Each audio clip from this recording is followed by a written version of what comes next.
हाय वांगशन family, welcome back. Guys, पता नहीं कैसे पर journey of love with a stranger के सेकंड चैप्टर पर एज रिस्ट्रिक्शन स्ट्राइक आ चुका है। मैंने वो चैप्टर फिर से सुना पर मुझे तो उसमें कुछ भी 18 प्लस नहीं लगा। बट ठीक है, मैंने वो स्ट्राइक हटाने की कोशिश भी की पर वो हट भी नहीं रहा, तो मैं उसमें कुछ कर नहीं सकती। शायद वो चैप्टर डाउनलोडिंग नहीं हो रहा, बट इट्स ओके, आप उसे ऑनलाइन वॉच कर सकते हो। Let's start our new chapter. Wing और वांगजी की जर्नी फिर से स्टार्ट हो चुकी थी। वो दोनों भी हद से ज़्यादा रिफ्रेश फील कर रहे थे क्योंकि विंग कल की भागदौड़ से हद से ज़्यादा थका हुआ था, ऊपर से वो टेंशन में भी था। पर एक स्ट्रॉन्ग और कंफर्टेबल नींद के बाद वो भी खुद को अब थोड़ा रिलैक्स और बेटर फील कर पा रहा था। ऊपर से उसके साथ वांगजी था, जिससे अब विंग को डर नहीं लग रहा था, या यूं कहा जाए अब विंग वांगजी के साथ पहले से भी ज़्यादा सेफ फील करने लगा था। क्योंकि रात भर विंग नींद में होने के बावजूद भी वांगजी ने किसी भी तरह से विंग को इनएप्रोप्रिएट वे में ना ही तो टच किया था, ना ही उसके साथ कोई ऐसी हरकत की थी जो विंग को ये इंडिकेट कर पाए कि वांगजी एक गलत पर्सन है। वांगजी अभी तक उसके साथ बहुत जेंटल और काइंड बिहेव कर रहा था। हाँ, उन दोनों की लड़ाइयाँ हो रही थी पर वो लड़ाइयाँ विंग को डरा नहीं रही थी, ना ही विंग को यह लग रहा था कि वांगजी से उससे कोई डेंजर है। सो वो अब वांगजी के साथ पहले से भी ज़्यादा थोड़ा कंफर्टेबली बात कर रहा था। ऊपर से विंग बहुत ज़्यादा एक्साइटेड भी था क्योंकि वो इतनी पास से नेचर को, फॉरेस्ट को और बाकी सारी चीज़ों को पहली बार एक्सपीरियंस कर पा रहा था। हाँ, विंग इससे पहले भी ट्रैकिंग को गया था, उसने बहुत सारी ऐसी एक्टिविटीज़ में पार्ट लिया था जो नेचर के करीब हो, पर फिर भी वो नेचर के करीब होने के बावजूद भी नेचर में इंक्लूड होने का एहसास और फील नहीं दे पाती थी क्योंकि विंग एक बहुत लग्जरी लाइफ जीता था। उसकी जान की कीमत बहुत ज़्यादा थी, जिस वजह से विंग को कभी भी डेंजर जोन में जाने की परमिशन किसी ने दी ही नहीं। वो जहाँ भी जाता था उसकी सेफ्टी का हद से ज़्यादा ध्यान रखा जाता था, जिस वजह से कभी भी विंग के ऊपर कोई भी खरोच भी नहीं आई। उसने लगभग सारी ही चीज़ें अपनी लाइफ में आर्टिफिशियल ही देखी थी। अगर विंग जंगल में भी जाता था तो पहले ये ध्यान दिया जाता था कि विंग के पास कोई भी ऐसा डेंजरस जानवर ना आए जिससे विंग को हार्म हो। वो जंगल के जिस पार्ट में जाएगा वहाँ कोई भी जहरीला पेड़ पौधा ना हो, उसे किसी भी चीज़ से खतरा ना हो, इस बात का हद से ज़्यादा ध्यान रखा जाता था। इसीलिए विंग जब आज ये सब लाइव एक्सपीरियंस कर रहा था वो बहुत ज़्यादा एक्साइटेड भी था और हद से ज़्यादा हैप्पी भी था। उसके चेहरे पर जो मुस्कान थी वो बहुत ज़्यादा ब्यूटीफुल थी। वहीं दूसरी तरफ वांगजी अब तक ये समझ चुका था कि विंग एक लग्जरी लाइफ जीता है क्योंकि विंग के लिए हर एक चीज़ नई थी। उसने पहली बार विलेजर्स को देखा था, पहली बार नॉर्मल पीपल्स को देखा था, पहली बार वो ये देख रहा था कि नॉर्मल पीपल अपनी लाइफ कैसे बिताते थे, कैसे वो फार्मिंग करते हैं, कैसे उनके बच्चे खेत में खेलते हैं, कैसे वो नदी नालों में बिना सोचे समझे, बिना किसी सेफ्टी इक्विपमेंट के कूद जाते हैं और फिर भी उन्हें कुछ नहीं होता। उनके फेस पर कितनी ब्यूटीफुल स्माइल होती है, ये सब विंग पहली बार देख रहा था और उसे हद से ज़्यादा खुशी हो रही थी। विंग जब कुछ बच्चों को नदी में इतने हैप्पीली खेलते हुए देखता है तब वो भी वांगजी से रिक्वेस्ट करता है कि क्यों ना वो थोड़ी देर इस नदी के पास रुक जाए। वांगजी विंग के फेस पर स्माइल देखते हुए हद से ज़्यादा हैप्पी हो चुका था। उसे पता नहीं क्यों पर इस ओमेगा को पैम्पर करना, इसकी हर बात मानना, इसकी जिद को पूरी करना पसंद आ रहा था। इसीलिए वांगजी एक रिवर को देखता है और एक सेफ पॉइंट पर अपनी गाड़ी को पार्क करके विंग को बाहर निकलने के लिए अलाउ कर देता है। विंग इस सफ़र के दौरान वांगजी की हर बात मान रहा था क्योंकि विंग इतना तो समझ चुका था कि वांगजी उसे हर बात जो बता रहा है वो उसके भलाई के लिए ही बता रहा है। और विंग खुद भी ये जानता था कि ये चीज़ें भले ही बहुत ज़्यादा एक्साइटिंग और नई लगती है पर कुछ चीज़ें हद से ज़्यादा डेंजर भी हैं और विंग को डेंजर से दूर रहना है। भले ही वांगजी उसे किसी भी चीज़ के लिए मना नहीं कर रहा, पर जिस चीज़ के लिए वांगजी उसे मना कर रहा है वो खतरा होगी, यही सोचते हुए वांगजी जो भी विंग को बताता था वो हर बात मानकर विंग इंजॉय कर रहा था। वांगजी और विंग दोनों भी नदी के किनारे खड़े थे। नदी के अंदर बहुत सारे विलेज के छोटे छोटे बच्चे खेल रहे थे। वांगजी और विंग उन लोगों से थोड़ा दूरी पर थे। विंग वांगजी की तरफ देखता है और अपनी ब्यूटीफुल स्माइल और पपी फेस के साथ कहता है, लानसान, मुझे भी नदी के अंदर जाना है। वांगजी ने विंग को अलाउ कर दिया था कि विंग उसे उसके बर्थ नेम मतलब लानजान के नाम से बुला सकता है। यही रीज़न था कि विंग अब वांगजी को लानजान कह के बुलाता था। वांगजी आसानी से विंग को अलाउ कर देता है कि वो पानी में जाकर खेल सकता है, पर वांगजी खुद जानता था कि विंग स्विमिंग पूल के अलावा किसी भी नेचुरल वाटर रिसोर्सेज में नहाया नहीं होगा या वो गया भी नहीं होगा इवन। इसीलिए वांगजी अच्छी तरीके से विंग को ये समझा देता है कि उसे ज़्यादा रिवर के अंदर नहीं जाना, क्योंकि अंदर जाने से विंग को खतरा हो सकता है। विंग इस बात को मान जाता है और वो अपने पैंट को ऊपर करता है और पानी के अंदर जाना स्टार्ट कर देता है। वांगजी वही था, वो विंग को देख रहा था। वो भी कुछ देर बाद अपने पैंट को हल्का सा ऊपर करता है और विंग के साथ धीरे धीरे पानी के अंदर जाना स्टार्ट कर देता है, पर वो विंग को ज़्यादा अंदर नहीं जाने देता। वांगजी को रिवर में, सी में, इवन वेल जिसे हम हिंदी में कुआं कहते हैं, उसमें तक तैरने की आदत थी। वांगजी नेचर लवर पर्सन था, इसीलिए उसे बहुत सारी चीज़ों के बारे में ऑलरेडी पता था। इसीलिए ये सारी चीज़ें विंग के लिए भले ही नहीं थी, पर वांगजी के लिए बिल्कुल नहीं। वांगजी इन चीज़ों के बारे में अच्छी तरीके से जानता था। वो जानता था कि नेचर जितना ब्यूटीफुल है उससे कहीं ज़्यादा डेंजर भी हो सकता है, और विंग जैसे नए पर्सन के लिए तो नेचर का एक छोटा सा टच भी डेंजर हो सकता है। इसीलिए वो विंग की हद से ज़्यादा केयर करता था। विंग अंदर जाते जाते मतलब रिवर के अंदर जाते जाते वो अपना बैलेंस बिगाड़ देता है और फाइनली वो सर से लेकर पाँव तक पूरा भीग चुका था और नदी में ऊपर नीचे हो रहा था। ऑब्वियसली वो रिवर थी, उसका पानी शांत तो बिल्कुल नहीं था और वो पानी हमेशा बहता रहता था। और जैसे ही विंग उस रिवर में अपने बैलेंस को लूज करता है, वैसे ही वो उस रिवर के फ्लो के साथ बहता जाने लगता है। विंग ये सब चीज़ें हैंडल नहीं कर पाता और वो चिल्लाने लगता है। वांगजी जानता था कि विंग इस रिवर में डूबने वाला तो बिल्कुल नहीं है, क्योंकि उसे प्रोटेक्ट करने के लिए यहाँ वांगजी मौजूद है। वांगजी विंग के पीछे पीछे जाने लगता है। ऑब्वियसली विंग को तैरना आता था, पर जो स्विमर होते हैं शायद उन्हें पता हो, शायद नहीं, उन्हें पता ही होगा कि स्विमिंग पूल में तैरना और ऐसे नदी, वाटरफॉल या समंदर में नेचुरली जो पानी फ्लो होता है उसके साथ तैरना, दोनों में डिफरेंस होता है। क्योंकि स्विमिंग पूल का पानी स्टेबल होता है, वही नदी और समंदर या जो भी नेचुरल वाटर रिसोर्सेस हैं, इनका पानी फ्लो होता रहता है, जो तैरने के लिए थोड़ा रिस्की होता है। जिन्हें आदत होती है उन्हें कोई फर्क नहीं पड़ता, पर अचानक न्यू पर्सन के लिए वो थोड़ा न्यू एक्सपीरियंस होता है और जिस वजह से पर्सन थोड़ा डर जाता है। विंग भी उसी तरीके से डर चुका था। वांगजी स्विम करते हुए ही विंग के पास जाता है और उसे पकड़ लेता है। विंग अभी भी चिल्ला रहा था। वांगजी ने भले ही उसे सपोर्ट देकर खड़ा भी कर दिया था, पर विंग बच्चों की तरह चिल्ला रहा था, जिसे देखकर वो विलेज के छोटे छोटे बच्चे भी हंसने लगे थे। पर विंग वो तो इतना डरा हुआ था कि वो लगभग वांगजी के ऊपर चढ़ चुका था, फिर भी चिल्ला रहा था जोर जोर से, जिसे देखकर वांगजी के फेस पर बहुत ब्यूटीफुल स्माइल आ चुकी थी। उसने भी विंग को बहुत सिक्योरली होल्ड करके रखा था। जब थोड़ी देर बाद विंग को ये रियलाइज़ होता है कि अब वो स्टेबल हो चुका है, तब वो अपने आसपास देखता है। वो देखता है कि वांगजी ने उसे अच्छी तरीके से बहुत सिक्योरली अपने एम्ब्रेस में होल्ड करके रखा हुआ है। विंग के चेहरे पर इसे देखकर हल्की सी वो ब्लशिंग फीलिंग आ जाती है, क्योंकि वो पागलों की तरह अब तक चिल्ला रहा था, जिसका रियलाइजेशन विंग ने अब किया था। विंग की नज़र उन बच्चों पर भी जाती है जो विंग और वांगजी को देखकर मुस्कुरा रहे थे।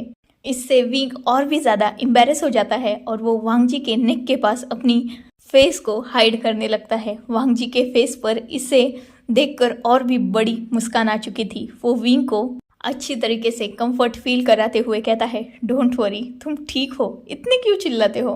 विंग वांगजी के शोल्डर पर हिट करते हुए कहता है, अगर मैं ठीक था तो बताना नहीं आता, मैं कितना चिल्ला रहा था, देखो ये कितना एम्बैरेसिंग है। वांगजी मुस्कुरा रहा था। उसे सच में विंग का ये चाइल्डिश बिहेव हद से ज़्यादा पसंद था। कुछ देर बाद जब विंग का खेलना हो जाता है तब वांग जी उसे वैसे ही होल्ड करके बाहर लाता है। वो देखता है कि विंग और वो खुद भी पूरी तरीके से भीग चुका है। अब विंग को तो बाहर आते ही ठंड लगने लगी थी, क्योंकि ऑब्वियसली शाम का वक्त होने में आया था और टेम्परेचर गिरने लगा था। ये जंगल एरिया था जिस वजह से और भी ज़्यादा ठंड लग रही थी। विंग लगभग कांपने लगा था। वांग जी एक डीप ब्रेथ लेता है और सीधा अपनी कार की तरफ चला जाता है। वो अपने कार में से 2 पेयर्स ऑफ क्लोथ लेके आता है और विंग के सामने एक पेयर को करते हुए कहता है, मेरे पास अब तुम्हारे साइज के तो कोई क्लोथ नहीं है, ऊपर से हमने कोई खरीदे भी नहीं है, तो तुम एक काम कर लो, तुम ये मेरे ही क्लोथ्स पहन लो। इसे देखकर विंग जल्दी से उन क्लोथ्स को वांग जी के हाथ से ले लेता है और अपनी कांपती वॉइस में कहता है, ठीक है, पर मुझे चेंज करना है, मुझे ठंड लग रही है, मुझे बहुत ठंड लग रही है। वांग जी एक डीप ब्रेथ लेता है और वो क्योंकि ऑलरेडी एक विलेज में थे, इसीलिए वांग जी एक छोटे से हट का डोर नॉक करता है। उस हट का डोर ओपन करके एक ग्रैनी बाहर आती है। वांग जी उस ग्रैनी को विंग को दिखाते हुए कहता है, ग्रैनी ये मेरा ओमेगा है। एक्चुअली हम दोनों यहाँ नदी में खेल रहे थे, जिस वजह से हम दोनों भी भीग चुके हैं। हमें बस चेंज करने के लिए थोड़ा सा स्पेस चाहिए। एक्चुअली मेरे ओमेगा को हद से ज़्यादा ठंड लग रही है, तो क्या प्लीज़ आप कुछ देर के लिए मुझे ये हर्ट दे सकते हैं? मैं तुरंत अपने ओमेगा के क्लोथ्स चेंज करके यहाँ से निकल जाऊँगा। वो ग्रैनी जस्ट नोट कर देती है और हर्ट के बाहर आ जाती है। वांग जी विंग के पास जाता है और उसे सिक्योरली होल्ड करते हुए उस हर्ट के पास लेके आता है। वो विंग को अंदर भेज देता है और डोर को ऑफ कर देता है। विंग जब उस हर्ट के अंदर जाता है तो ऑब्वियसली वो बहुत कम स्पेस वाला छोटा सा कॉटेज था। विंग को तो वो कॉटेज ही लग रहा था, जिसमें वन साइड कुछ नीचे ही जमीन पर ही छोटे मोटे बर्तन रखे हुए थे, दूसरी साइड कुछ क्लोथ्स रखे हुए थे और एक छोटी सी खटिया थी जिस पर सोया जाए, कुछ कंबल वगैरह रखे हुए थे और एक छोटा सा बल्ब था जिससे उस पूरे हर्ट में रोशनी हो रही थी। वो रोशनी बहुत डीम थी पर ठीक ठाक थी। विंग को ये सब बहुत नया लग रहा था, क्योंकि उसे बिलीव नहीं हो रहा था कि इतने छोटे से स्पेस में भी कोई रह सकता है। इवन विंग का बाथरूम भी इस हर्ट से बहुत ज़्यादा बड़ा है। फिर भी यहाँ इतने से स्पेस में विंग को ये देखकर क्लियरली लग रहा था कि यहाँ जीने के लिए जितनी ज़रूरी चीज़ें हैं वो सारी अवेलेबल है। मतलब सोने के लिए छोटा सा बिछाना, खाने के लिए या खाना बनाने के लिए थोड़े बहुत बर्तन, पहनने के लिए कुछ कपड़े, बस यही तो लगता है ना इंसान को जिंदा रहने के लिए। तो बस यह जीने के लिए जितनी ज़रूरी चीज़ें हैं वो सारी अवेलेबल हैं। विंग को ये देखकर बहुत ज़्यादा वियर्ड भी लग रहा था, वही एट द सेम टाइम उसे बहुत ज़्यादा अच्छा भी लग रहा था, क्योंकि उसने अपनी लाइफ बहुत लग्जरी में बिताई है, तो इसीलिए उसे हर चीज़ अपने हिसाब से बदलने की आदत है। वो एक कंफर्ट जोन में रहने वाला बच्चा था, जिसे उस कंफर्ट जोन में जो भी चाहिए वो सब अवेलेबल आसानी से हो जाता है। पर ये जिस लाइफ को वो अभी देख रहा है वो बिल्कुल भी कंफर्ट जोन वाली तो लाइफ नहीं है। इवन ये एक स्ट्रगल वाली लाइफ है, जहाँ हर रोज़ लोगों को कमाना पड़ता है। जब वो कमाएंगे तभी वो कुछ पैसे घर लाएंगे और तभी उनके घर में खाना बनेगा। वही दूसरी तरफ विंग, एक दिन में उसके डाइनिंग टेबल पर जितनी खाने की चीज़ें बनती है उतना ये पूरे गांव का शायद 6 मंथ का गुजारा होगा। खैर, यही सोचते हुए विंग अपने क्लोथ्स को चेंज करता है। अब विंग को थोड़ा ठीक लग रहा था। कुछ देर बाद वो बाहर निकल के आ जाता है। अब वांग जी जाता है और वो भी चेंज कर लेता है और वो भी बाहर आ जाता है। विंग आसपास सब कुछ देख रहा था, पर वो वांग जी से दूर नहीं जाना चाहता था, क्योंकि उसे यहाँ के आसपास के खतरों के बारे में कुछ भी पता नहीं था। ऊपर से ये लोग भी उसके लिए बहुत ज़्यादा नए थे। ऊपर से ये लोग प्योर विलेज लैंग्वेज यूज कर रहे थे, जिसे विंग को समझने में बहुत ज़्यादा मुश्किल हो रही थी। इवन विंग ने इस लैंग्वेज में जितनी उसने सुनी थी अब तक, उसमें से सिर्फ उसे 10 वर्ड्स ही पता थे, बाकी सब तो उसके ऊपर से ही गए थे।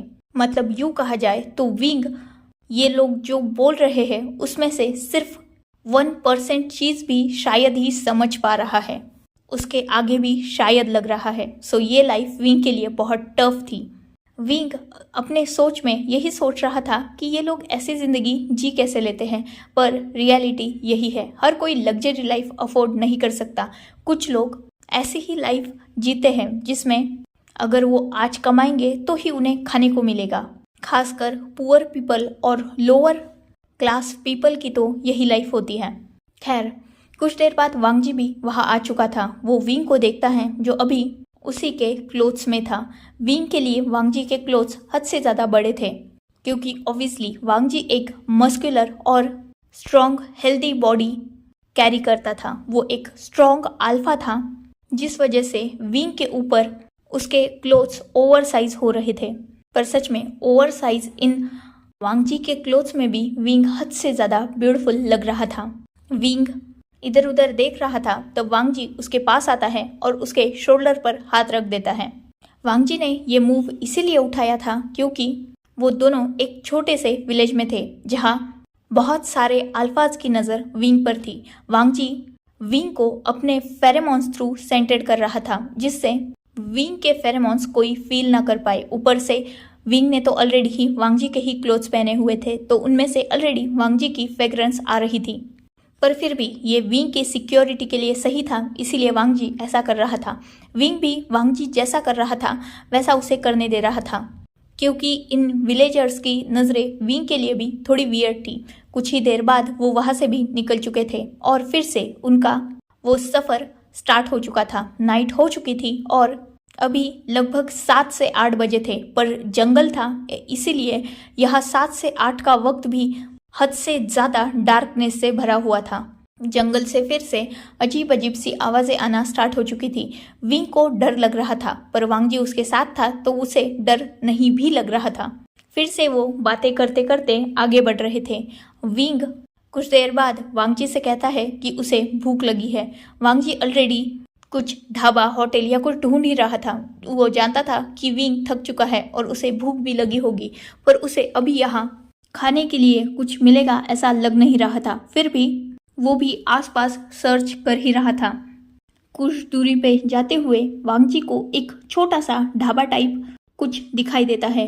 वांगजी कार को एक सेफ जगह पर पार्क करता है और विंग को कार से उतरने से पहले स्ट्रिक्टली ये वार्न करके जाता है कि चाहे कुछ भी हो जाए विंग को बाहर नहीं निकलना। और जब तक वांगजी यहाँ नहीं आ जाता, विंग को ना ही कार के डोर ओपन करने हैं ना ही विंडोज। चाहे वांगजी के अलावा यहाँ कोई भी आ जाए, विंग को किसी भी हालत में कार के डोर्स को विंडोज को ओपन नहीं करना है। ये बात विंग को अच्छी तरीके से समझाकर वांगजी खुद नीचे उतर जाता है। वो खुद कार को अच्छी तरीके से लॉक कर देता है और उस छोटे से ढाबे की तरफ चला जाता है। वांगजी उस ढाबे के अंदर जाके देखता है तो वहाँ एक कपल चीज़ों को समेट रहे थे। वांगजी उन दोनों के पास जाता है और खाने के लिए कुछ है क्या ये जानने लगता है। वो कपल वांगजी को बताता है कि फिलहाल ऑलरेडी ढाबा बंद करने की टाइम हो चुका है, इसीलिए जो बचा है वांगजी को वही लेके जाना होगा। वांगजी जानता था कि वो ये विलेज और फॉरेस्ट में है, इसीलिए वो अभी कुछ नाटक करने के तो बिल्कुल सिचुएशन में नहीं है। इसीलिए वांगजी को वहाँ जो कुछ भी मिलता है वो उसे पैक करवा लेता है और उन लोगों को पैसे देकर वापस वांगजी कार की तरफ आ जाता है। कार में विंग अभी भी वांगजी का ही वेट कर रहा था। वो इधर उधर देख रहा था और ऑब्वियसली उसे कार में डर लग रहा था, क्योंकि बाहर से थोड़ी बहुत साउंड तो अंदर आ रही थी। जंगली जानवरों की वो आवाज़ सुनकर विंग को डर लग रहा था। ऊपर से आसपास पूरी तरीके से अंधेरा था। उसे वांगजी भी उसी अंधेरे में डिसअपियर होता हुआ दिखा था, पर विंग को एग्जैक्टली ये पता नहीं था कि वांगजी गया किधर है। उसे सिर्फ एक डायरेक्शन पता थी कि वांगजी उस डायरेक्शन में गया है, पर वो किस जगह पर एग्जैक्टली गया है ये विंग को पता नहीं था। इसीलिए विंग को अब डर लगने लगा था, क्योंकि करीबन 20 मिनट गुजर चुके थे फिर भी वांगजी आ नहीं रहा था। विंग लगातार उसी तरफ देख रहा था जिस डायरेक्शन में वांगजी गया था। कुछ करीबन और 10 मिनट बाद, मतलब आधे घंटे बाद वांगजी लौटा था, जिसे देखकर विंग के सांसों में सांस आई थी, क्योंकि ऑब्वियसली विंग को जंगल में डर लग रहा था। विंग इन आधे घंटों में कुछ चीज़ें तो समझ चुका था कि वांगजी कुछ भी हो पर उसे सेफ फील 100% कराता है। वांगजी के हाथ में कुछ पेपर बैग्स थी वांग जी कार के पास आता है, उसे ओपन करता है और तुरंत कार के अंदर बैठकर कार को लॉक भी कर लेता है। जैसे ही वांग जी ने कार में एंटर किया था, वो विंग की तरफ देखता है और उन बैग्स को पीछे की तरफ रखते हुए विंग को कहता है, क्या तुम डर गए थे? विंग, जिसका फेस थोड़ा सा पेल हो चुका था, वो वांग जी की तरफ स्ट्रांगली देखते हुए कहता है, नहीं, मैं बिल्कुल नहीं डरा, मैं स्ट्रांग हूँ। वांग जी विंग की ये बात सुनकर हंसने लगता है। विंग वांग जी की तरफ देखता है और कहता है, तुम हंस क्यों रहे हो? तुम्हें क्या लगता है मैं झूठ बोल रहा हूँ? मैं बिल्कुल नहीं डरा, मैं सच में स्ट्रांग हूँ। विंग वांग जी से ये सब कुछ कह रहा था, पर वांग जी ऑलरेडी समझ चुका था कि विंग डर चुका है, क्योंकि विंग के वो स्ट्रेसफुल और डरे हुए फेरोमोन्स से कार पूरी फिलअप हो चुकी थी। वांग जी विंग की तरफ देखता है और कहता है, तुम्हारे फेरोमोन्स हर चीज़ मुझे बताते हैं। वैसे क्या तुम मुझे एक बात बताओगे? विंग ऑलरेडी वांग जी की बात सुनकर अपने हेड को डाउन कर चुका था, क्योंकि वो इतना तो जानता था कि उसके फेरोमोन्स वांग जी को हर चीज़ समझा देते हैं। इससे विंग एम्बैरेस तो होना ही था। वांग जी का सवाल सुनकर विंग जस्ट अपना हेड नोट कर देता है। वांग जी विंग की तरफ देखता है और कहता है, ऐसे तो तुम अपने फेरोमोन्स को अच्छी तरीके से कवर कर लेते हो, तो तुम सिर्फ मेरे सामने अपने फेरोमोन्स रिलीज क्यों करते हो? विंग एक डीप ब्रेथ लेता है, वांग जी की तरफ देखता है और कहता है, मुझे भी ये नहीं पता नहीं कैसे, पर मेरे बहुत हल्के फेरोमोन्स भी तुम बहुत आसानी से पकड़ लेते हो और तुम मेरे हर फेरोमोन्स को अच्छी तरीके से फील करके मेरे इमोशन के बारे में बता देते हो, जबकि आज तक मुझे इतनी अच्छी तरीके से कोई भी समझ नहीं पाया। इवन मेरे फेरोमोन्स बचपन से ही इतने स्ट्रांग है कि बहुत से अल्फाज उन फेरोमोन्स को सह तक नहीं पाते, पर तुम मेरे हर फेरोमोन्स के साथ एडजस्ट हो ही जाते हो। इवन तुम मेरे फेरोमोन्स थ्रू मेरी फीलिंग्स भी समझ जाते हो। वांग जी विंग की तरफ एक टीजिंग स्माइल के साथ देखते हुए कहता है, पता है तुम्हें ऐसा कौन करता है और किसे आसानी से फेरोमोन्स फील हो जाते हैं? विंग एक क्वेश्चनिंग लुक के साथ वांग जी की तरफ देखता है। वांग जी विंग को देखते हुए कहता है, तुम जानते हो अगर अल्फा और ओमेगा में बॉन्ड हो तो वो एक दूसरे के फेरोमोन्स अच्छी तरीके से फील कर सकते हैं। कहीं ऐसा तो नहीं ना कि तुम मेरे लिए कुछ अपने दिल में ये सुना था? कि विंग वांग जी की तरफ गुस्से से देखता है और कहता है, तुम मेरे फेरोमोन्स फील करते हो, मैं नहीं। इसीलिए अगर मेरे लिए तुम्हारे दिल में कुछ होगा तो उसे निकाल दो। वैसे भी मुझे तुम्हारे फेरोमोन्स ज़्यादा फील नहीं होते, इसीलिए तुम मुझे ये बात नहीं कह सकते। इवन तुम्हें खुद को कहनी चाहिए। ये सुनकर तो वांग जी खुद ही एम्बैरेस हो चुका था, क्योंकि ऑब्वियसली ये बात तो सच थी। वांग जी विंग के हर फेरोमोन्स को फील कर सकता था और उसे समझ सकता था, पर विंग अभी तक वांग जी के किसी भी फेरोमोन्स को समझ नहीं पाया था, ऐसा वांग जी को लगता था। पर क्या ये सच था? Only wing knows. खैर, वांग जी विंग की तरफ देखता है और कहता है, वो सब ठीक है, मैंने खाने के लिए इंतज़ाम कर लिया है। ये थोड़ी रिस्की जगह है, इसीलिए हम आगे कहीं सेफ और सिक्योर जगह पर जाकर खाना खाएंगे, ओके ना? विंग नोट कर देता है। फिर से वांग जी कार स्टार्ट करता है और वो आगे निकल चुके थे। वांग जी एक सेफ और सिक्योर जगह देखकर अपनी गाड़ी को पार्क करता है, विंग को भी खाना खिलाता है, खुद भी खाना खाता है और आज की रात उन्हें कार में ही बितानी थी, क्योंकि ऑब्वियसली होटल यहाँ से बहुत ज़्यादा दूर था और वहाँ जाते जाते तो ऑब्वियसली सुबह होने ही वाली थी। इसीलिए वांग जी खुद भी ड्राइव करके थक चुका था और विंग तो पहले से ही खेलते कूदते हुए टायर्ड हो चुका था। तो वो दोनों डिसाइड करते हैं कि थोड़ी देर कार में ही रेस्ट करेंगे। वांग जी विंग की तरफ देखता है और उसे कहता है कि तुम कंफर्टेबली सो जाओ, मैं ध्यान रखूंगा। पर विंग ऑलरेडी जानता था कि वांग जी सुबह से ड्राइव कर रहा था। ऊपर से विंग ने तो भी थोड़ा बहुत रेस्ट किया होगा, पर वांग जी ने बिल्कुल भी रेस्ट नहीं किया। इसीलिए विंग वांग जी की तरफ देखते हुए कहता है, तुम सो जाओ, मैं जागूंगा। वांग जी विंग की तरफ देखता है और कहता है, तुम संभाल पाओगे? मतलब अगर कुछ भी हो तो मुझे जगा देना। विंग नोट करता है। वांग जी अपनी आइज़ को बंद करता है और वहाँ थोड़ी देर के लिए रेस्ट करने लगता है। वही विंग आसपास देख रहा था। वांग जी अभी कार में था, इसीलिए विंग को अनकंफर्टेबल फील बिल्कुल नहीं हो रहा था। इवन वो बाहर देख रहा था और हर चीज़ को ऑब्जर्व कर रहा था। ऐसे ही 2-3 घंटे के पावर नैप्स के बाद फाइनली वांग जी रिफ्रेश फील कर रहा था। वो विंग की तरफ देखता है जो अभी भी बाहर की तरफ देख रहा था। थोड़ी देर बाद फिर से वो अपना सफ़र स्टार्ट करते हैं और अब सुबह हो चुकी थी। वो एक छोटे से होटल पर रुकते हैं और वहाँ ब्रेकफास्ट करते हैं और वहाँ से फिर से निकल जाते हैं। थोड़ी दूरी पर एक होटल था, छोटा सा होटल था, पर वहाँ रूम की सर्विस अवेलेबल थी, इसीलिए वांग जी वहाँ कार पार्क करता है और फिर से विंग को अपना ओमेगा इंट्रोड्यूस करते हुए वहाँ एक ही रूम लेता है। विंग और वांग जी उस रूम में जाते हैं और वो दोनों भी फ्रेश होकर सीधा सो जाते हैं। ऑब्वियसली वांग जी भले ही रात को सोया था पर उसकी नींद इतनी हुई नहीं थी और विंग तो जागा ही था, इसीलिए वो दोनों भी एक अच्छी सी रिफ्रेशिंग सी नींद लेते हैं और वो करीबन दोपहर के 4 बजे जागे थे। वांग जी और विंग वह थोड़ा बहुत खाना खाते हैं और फिर से अपने डेस्टिनेशन की तरफ निकल जाते हैं। अभी वो कुछ दूरी पर ही गए थे तब वांग जी कुछ नोटिस करता है और वो पीछे देखने लगता है। वांग जी देखता है कि कुछ कार्स उनका कब से पीछा कर रहे हैं। लगभग जब से वो होटल से निकले हैं तभी से कुछ कार्स उनका लगातार पीछा कर रहे हैं।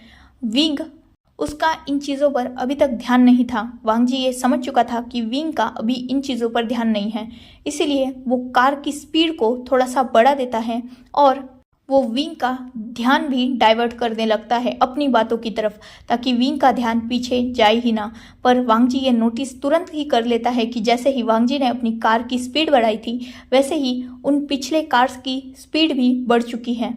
वांग जी हो सके उतनी सिचुएशन संभालने की कोशिश कर रहा था, पर ज़्यादा देर तक वो विंग से छुपा नहीं पाता, क्योंकि विंग ने भी बैक व्यू मिरर में ये देख लिया था कि कुछ कार्स उनका पीछा कर रहे थे। विंग तुरंत ही उन लोगों को पहचान जाता है और वो वांग जी की तरफ देखते हुए कहता है, प्लीज़ फास्ट चलो, प्लीज़ फास्ट चलो, मुझे उन लोगों के पास नहीं जाना, प्लीज़ चलो, फास्ट चलो। विंग को इतना पैनिक होता हुए देखकर वांग जी एक डीप ब्रेथ लेता है और विंग की तरफ देखते हुए कहता है, डोंट वरी, मैं हूँ तुम्हारे साथ, डरो तो मत, प्लीज़ डरो मत, पैनिक मत करो। विंग वांग जी की तरफ अपनी उसी पैनिक फेस के साथ देखते हुए कहता है, प्लीज़ मुझे निकालो, प्लीज़ मुझे उन लोगों के पास नहीं जाना, प्लीज़ चलो ना, फास्ट ड्राइव करो, चलो। विंग लगभग रोने में आया था। वांग जी विंग को इतना पैनिक देखकर और भी ज़्यादा डर रहा था। वो खुद के लिए नहीं बल्कि विंग के लिए डर रहा था, क्योंकि विंग की आंखों में इन लोगों के लिए डर था। वांग जी जब देखता है कि विंग उन लोगों को देखकर और भी ज़्यादा डर ही रहा है और वो अब लगभग रोने ही लगा है, तब वांग जी विंग को वैसे ही अपने पास खींच लेता है और वो वैसे ही विंग के फेस को अपने चेस्ट के पास हाइड करने लगता है। उसने पूरी कार तो ऑलरेडी लॉक ही थी, इसीलिए अपने स्वीट फेरोमोन्स को रिलीज करना स्टार्ट कर दिया था। वो एक हाथ से विंग को ग्रैब किए हुए था और उसे कंसोल करने की कोशिश कर रहा था। वो लगातार विंग के बैक पे और उसके हेड पर अपने सॉफ्ट हाथों से मसाज कर रहा था, जिससे विंग थोड़ा शांत हो जाए। और उसने विंग के फेस को लगातार अपने चेस्ट के पास ही पकड़ के रखा था, जिससे विंग उन लोगों को देख ही ना पाए और वो थोड़ा काम डाउन हो जाए। वांग जी ने अपने कार की स्पीड को भी बहुत ज़्यादा बढ़ा दिया था। वो विंग को भी मैनेज कर रहा था, साथ ही वो कार पर भी अच्छी तरीके से कंट्रोल करते हुए ही उसकी स्पीड को भी बढ़ा रहा था। पर इतने कोशिशों के बावजूद भी वांग जी ने विंग को तो शांत करवा दिया था, पर उन लोगों से अपना पीछा वो छुड़ा नहीं पाया था। वांग जी देखता है कि धीरे धीरे उन कार्स की स्पीड भी बढ़ ही रही थी। ऊपर से उन्हें कुछ और कार्स ने भी ज्वाइन कर लिया था। अंधेरा भी होने में आया था, क्योंकि अब करीबन 6 बज चुके थे। करीबन 2 घंटे से वो ऐसे ही चेजिंग गेम खेल रहे थे। वांग जी की कार हद से ज़्यादा स्पीड में थी। विंग वांग जी के अभी भी वैसे ही चेस्ट पर लगा हुआ था और वो कंफर्ट फील करने की कोशिश कर रहा था। वही वांग जी जो विंग की वजह से पैनिक भी था, पर अपने पैनिकनेस को छुपाते हुए वो विंग को भी कंफर्ट फील करवा रहा था, साथ ही अपनी कार को भी अच्छी तरीके से ड्राइव कर रहा था। ये जंगल एरिया था, इसीलिए 6 बजे भी अंधेरा हो ही चुका था। इसीलिए वांग जी को ये एक गुड अपॉर्चुनिटी लगती है। वो सबसे पहले तो अपनी कार्स की सारी लाइट्स को ऑफ कर देता है और देखता है कि सामने एक टर्न है। वांग जी ऑलरेडी अपने कार्स की सारी लाइट्स को ऑफ कर चुका था और अंधेरे की वजह से वो टर्न ले लेता है और कार को सीधा जंगल के अंदर लेके जाता है। कार की लाइट्स ऑफ होने की वजह से और अचानक टर्निंग की वजह से वो लोग डिस्ट्रैक्ट हो जाते हैं और वांगजी की कार उनसे मिस हो जाती है। वांगजी वो कार सीधा जंगल के अंदर से एक कच्चे रास्ते से होते हुए एक जगह रोक देता है और कार को एक ऐसी जगह पार्क करता है जहां झाड़ियों की वजह से वो कार लगभग छुप चुकी थी। कार्स के सारे लाइट्स और इवन कार का इंजन तक वांगजी ने ऑफ कर दिया था और वो विंग को पूरी तरीके से अपने ऊपर खींच चुका था। विंग भी इन सब चीज़ों से डर चुका था क्योंकि ऑब्वियसली जब वांगजी ने कार को जंगल के अंदर इन किया था तब वो रास्ता क्लियर नहीं था।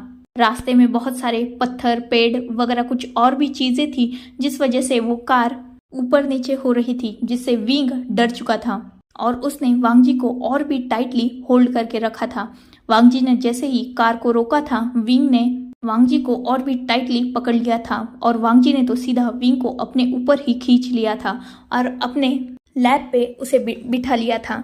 वांगजी विंग को कंसोल करने की कोशिश कर रहा था और वो बस विंग के मुंह पर हाथ रखे हुए था ताकि विंग कोई आवाज़ ना करे, क्योंकि वांगजी इतना तो समझ चुका था कि जो भी पीछे वाले कार्स में लोग थे वो नीचे उतर चुके थे और वो जंगल के अंदर भी घुस चुके थे।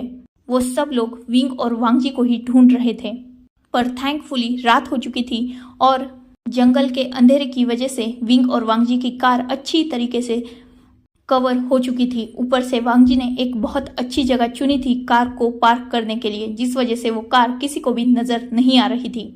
वांगजी के कार का कलर ब्लैक था, इसलिए वो अंधेरे से और भी ज्यादा अच्छी तरीके से ढक चुकी थी। बाहर से उन लोगों के चलने के, चिल्लाने की आवाजें वांगजी और विंग के कानों तक पहुंच रही थी। वही वांगजी और विंग दोनों भी एक दूसरे को हक करके टाइटली बैठे हुए थे। वांगजी बहुत स्ट्रांग था, वो जानता था कि हर सिचुएशन से डील कैसे करनी है, क्योंकि ऐसी सिचुएशन में वांगजी फर्स्ट टाइम फंसा नहीं था। वांगजी खुद के लिए नहीं बल्कि विंग के लिए डर रहा था, क्योंकि विंग एक तो एक ओमेगा था, ऊपर से ये लोग पता नहीं क्यों पर पहले से ही विंग का पीछा कर रहे हैं। अब तक तो ये बात वांगजी खुद भी समझ चुका था, इसीलिए वो विंग को अच्छी तरीके से प्रोटेक्ट करना चाहता था। वो सब लोग करीबन 25 से 30 लोग थे जो विंग और वांगजी को ढूंढ रहे थे, पर अंधेरा होने की वजह से वो कोई भी विंग और वांगजी को ढूंढ नहीं पाता। कुछ देर बाद विंग और वांगजी को उन लोगों की आवाज़ें आना बंद हो जाता है। विंग वांगजी की तरफ देखता है और अपनी लो वॉइस में कहता है, क्या वो चले गए? वांगजी विंग की तरफ देखता है और फिर से उसके माउथ पर अपना हाथ रख देता है और अपने हेड को ना में शेक करता है। वांगजी विंग के ईयर के पास झुकते हुए विस्पर करते हुए कहता है, आवाज़ मत करो, वो लोग बस हमें बाहर निकालना चाहते हैं, इसीलिए शांत हो चुके हैं। हमें रात भर तो भी यही रुकना होगा, क्योंकि हम अभी तक उन लोगों की एक्यूरेट इंटेंशंस और नंबर्स दोनों को भी नहीं जानते, इसीलिए शांत हो जाओ और इवन सो जाओ। इतना बोलकर वांगजी विंग को और भी अपने करीब खींचता है और उसे टैप टैप करना स्टार्ट कर देता है, जिससे विंग सो जाए। थोड़ी ही देर बाद विंग भी सो जाता है और वांगजी भी वही सो जाता है। वो दोनों वैसे ही सो चुके थे। अब सुबह हो चुकी थी और वांगजी की आईज सबसे पहले ओपन हुई थी। वांगजी सबसे पहले विंग की तरफ देखता है, जो उसके सीने से ही लगे हुए अभी भी उसी कंडीशन में सो रहा था। वांगजी के फेस पर एक ब्यूटीफुल स्माइल आ जाती है, पर वो जल्दी ही अपनी सिचुएशन को रियलाइज कर लेता है और वो विंग को जगाने लगता है। धीरे धीरे विंग भी उठ जाता है। उसकी आइज़ भी सबसे पहले ओपन होते ही वांगजी की उन ब्यूटीफुल आइज़ से टकराई थी। अनजाने में ही विंग के फेस पर भी स्माइल आ चुकी थी, जिसे वांगजी ने भी नोटिस कर लिया था।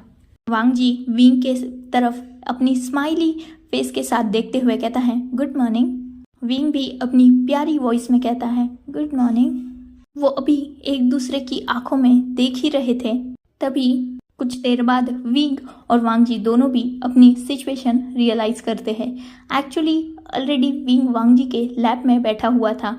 उन दोनों ने एक दूसरे को टाइटली पकड़ा हुआ था, एक दूसरे की आंखों में देख रहे थे और एक रोमांटिक माहौल बना रहे थे। विंग एम्बैरेस हो जाता है, वो अपनी आइज़ को नीचे कर लेता है और वांगजी के लैप से उठने के लिए छटपटाने लगता है। कुछ ही देर बाद वांगजी भी उसे छोड़ देता है और विंग जाकर अपनी सीट पर बैठ जाता है। वो अपने फेस को नीचे झुका लेता है और अपने शाय फेस को हाइड करने की कोशिश करने लगता है, जिससे वांगजी के फेस पर स्माइल आ चुकी थी। वांगजी विंग की तरफ देखता है और कहता है, क्या तुम ठीक हो? विंग वांगजी की तरफ देखता है और अपने ब्लशिंग फेस को दूसरी तरफ करते हुए कहता है वांगजी बस स्माइल करता है और विंग को देखते हुए कहता है, तुम यही रुको, मैं अब भी आया, बस कार से नीचे मत उतरना, मैं अब आसपास देख लेता हूँ। इतना बोलकर वांगजी जैसे ही कार के डोर को ओपन करने वाला था, विंग तुरंत ही उसका हाथ पकड़ लेता है। वांगजी मुड़ता है और विंग की तरफ देखता है। विंग के चेहरे पर ऑब्वियसली टेंशन थी और उसके आंखों में बहुत सारा कंसर्न। वांगजी एक डीप ब्रेथ लेता है और विंग की तरफ देखते हुए कहता है, डोंट वरी, मुझे कुछ नहीं होगा।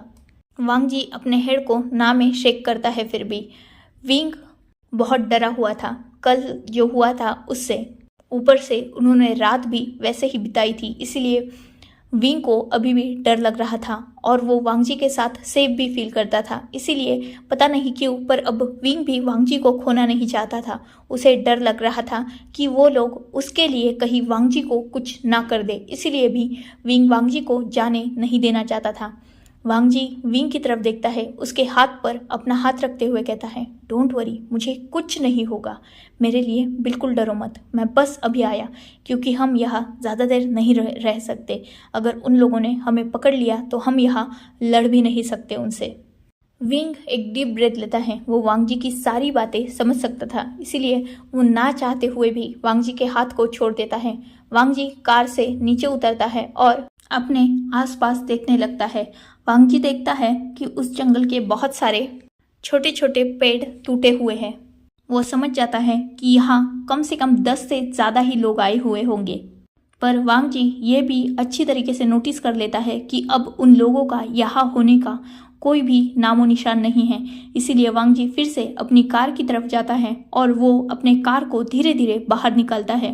जंगल में अंदर अंधेरे में कार ले जाते हुए तो वांगजी को कोई तकलीफ नहीं हुई थी, पर अब कार को जंगल से बाहर निकालते हुए वांगजी को हद से ज़्यादा दिक्कत हो रही थी, क्योंकि वहाँ के जो पत्थर थे, पेड़ थे, वो कार के रास्ते में आ रहे थे।